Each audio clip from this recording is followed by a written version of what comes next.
ಕರ್ನಾಟಕ ಜನತೆಯ ಬಹುದಿನದ ಕನಸು ಈಡೇರುವಂಥ ಸಮಯ ಬಂದಿದೆ. ಪ್ರಮುಖವಾಗಿ ಬೆಂಗಳೂರಿಂದ ಬೆಳಗಾವಿಗೆ ಸಂಚಾರ ಮಾಡುವಂಥ ವಂದೇ ಭಾರತ್ ರೈಲಿಗೆ ನಾಳೆ ಪ್ರಧಾನಿ ನರೇಂದ್ರ ಮೋದಿಯವರು ಚಾಲನೆ ಕೊಡಲಿದ್ದಾರೆ. ಇದೀಗ ನಾನು ಕ್ರಾಂತಿವೀರ ಸಂಗೊಳ್ಳಿ ರಾಯಣ್ಣ ರೈಲ್ವೆ ಸ್ಟೇಷನ್ನಲ್ಲಿದ್ದೇನೆ. ದೃಶ್ಯದಲ್ಲಿ ನೋಡ್ತಾ ಇರ್ಬೋದು ಯಾವ ರೀತಿ ಇದೀಗ ಪ್ರಧಾನಿ ನರೇಂದ್ರ ಮೋದಿಯವ್ರನ್ನ ಸ್ವಾಗತ ಮಾಡೋದಕ್ಕೆ ಯಾವ ರೀತಿ ಸಕಲ ರೀತಿಯಲ್ಲಿ ತಯಾರಿಯನ್ನು ಮಾಡ್ಕೊಳ್ತಿದ್ದಾರೆ ಅಂತ. ಇಲ್ಲಿ ಪ್ರಮುಖವಾಗಿ ಯಾವುದೇ ರೀತಿಯ ಅಹಿತಕರ ಘಟನೆ ಆಗದಂತೆ ಜನರನ್ನ ಕಂಟ್ರೋಲ್ ಮಾಡೋದಕ್ಕೆ ಬ್ಯಾರಿಗೇಡ್ಗಳನ್ನು ಹಾಕಲಾಗ್ತಿದೆ. ಇದರ ಜೊತೆಗೆ ನಾಳೆ ಕಾರ್ಯಕ್ರಮ ಮೋದಿ ಬರ್ತಾ ಇದ್ದಾರೆ, ಆ ಒಂದು ಕಾರ್ಯಕ್ರಮಕ್ಕೆ ಯಾವುದೇ ರೀತಿಯ ಅಹಿತಕರ ಘಟನೆ ಆಗಬಾರ್ದು, ಜೊತೆಗೆ ಜನರಿಗೆ ವೀಕ್ಷಣೆ ಮಾಡೋದಕ್ಕೆ ಒಂದಷ್ಟು ಅವಕಾಶ ಮಾಡ್ಕೊಳ್ಬೇಕೆಂಬ ನಿಟ್ಟಿನಲ್ಲಿ ಇಲ್ಲಿ ಬ್ಯಾರಿಕೇಡ್ಗಳನ್ನು ಹಾಕಿ ಸಕಲ ರೀತಿಯಲ್ಲಿ ಪ್ರಧಾನಿ ನರೇಂದ್ರ ಮೋದಿಯವ್ರನ್ನ ಸ್ವಾಗತ ಮಾಡೋದಕ್ಕೆ ವ್ಯವಸ್ಥೆಯನ್ನು ಮಾಡಲಾಗ್ತಿದೆ. ಇಲ್ಲಿ ದೃಶ್ಯದಲ್ಲಿ ನೋಡ್ತಾ ಇರ್ಬೋದು ನಾಳೆ ಕಾರ್ಯಕ್ರಮಕ್ಕೆ ಪ್ರಧಾನಿ ನರೇಂದ್ರ ಮೋದಿಯವರು ಆಗಮಿಸಿದ್ದಾರೆ. ಆ ಒಂದು ಕಾರ್ಯಕ್ರಮಕ್ಕೆ ಸ್ವಾಗತ ಮಾಡೋದಕ್ಕೆ ಫ್ಲೆಕ್ಸ್ಗಳನ್ನು ಕೂಡ ಹಾಕಲಾಗಿದೆ.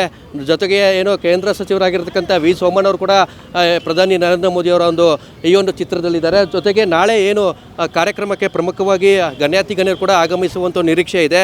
ಇದರ ಜೊತೆಗೆ ಈ ಒಂದು ವಂದೇ ಭಾರತ್ ಟ್ರೈನು ಪ್ರಮುಖವಾಗಿ ಬೆಳಗಾವಿಯಿಂದ 6 ಜಿಲ್ಲೆಗಳಿಗೆ ಸಂಪರ್ಕ ಕೊಡುವಂಥ ಒಂದು ಟ್ರೈನ್ ಆಗಿರುತ್ತೆ. ಪ್ರಮುಖವಾಗಿ ತುಮಕೂರು, ದಾವಣಗೆರೆ, ಹಾವೇರಿ, ಹುಬ್ಳಿ ಸೇರಿದಂತೆ 6 ಜಿಲ್ಲೆಗಳಿಗೆ ಸಂಪರ್ಕ ಕೊಡುವಂಥ ಒಂದು ರೈಲ್ ಆಗಿರುತ್ತೆ. ಸಹಜವಾಗಿ ಬೆಂಗಳೂರಿಂದ ಬೆಳಗಾವಿಗೆ ತೆರಳುವಂಥ ಪ್ರಯಾಣಿಕರು ಹೆಚ್ಚಿರೋದ್ರಿಂದ ಈ ಒಂದು ಬೇಡಿಕೆ ಬಹುದಿನಗಳಿಂದ ಕೇಂದ್ರ ಸರ್ಕಾರಕ್ಕೆ ರಾಜ್ಯ ಸರ್ಕಾರ ಮನವಿ ಮಾಡ್ತಾನೆ ಇತ್ತು.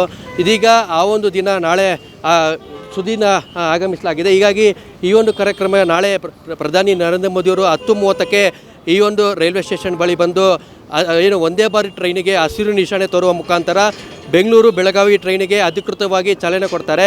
ಈ ಒಂದು ವಂದೇ ಭಾರತ್ ಟ್ರೈನಿಗೆ ಪ್ರಮುಖವಾಗಿ ಸ್ಟಾರ್ಟಿಂಗ್ ಪ್ರೈಸ್ ನೋಡೋದಾದರೆ 1,525ರಿಂದ 2,500ವರೆಗೂ ಈ ಒಂದು ಪ್ರೈಸ್ ಟಿಕೆಟ್ ಹೋಗುತ್ತೆ. ಪ್ರಯಾಣಿಕರು ಅಧಿಕೃತ ವೆಬ್ಸೈಟ್ನಲ್ಲಿ ಈ ಒಂದು ವಂದೇ ಭಾರತ್ ಟ್ರೈನಿನ ಟಿಕೆಟ್ಗಳನ್ನು ಪಡೆದುಕೊಳ್ಳಬೇಕಾಗಿದೆ. ಒಟ್ಟಿನಲ್ಲಿ ಈ ಒಂದು ಕಾರ್ಯಕ್ರಮ ನಾಳೆ 10:30ಕ್ಕೆ ಜರುಗುತ್ತೆ. ಜೊತೆಗೆ ಗಣ್ಯರು ಕೂಡ ಈ ಒಂದು ಕಾರ್ಯಕ್ರಮಕ್ಕೆ ಆಗಮಿಸಲಿದ್ದಾರೆ. ಕ್ಯಾಮ್ರಾ ಪರ್ಸನ್ ಸೂರ್ಯಪ್ರಕಾಶ್ ಜೊತೆ ಅಭಿಷೇಕ್, ಅಶ್ವಾಗ್ ನ್ಯೂಸ್, ಬೆಂಗಳೂರು.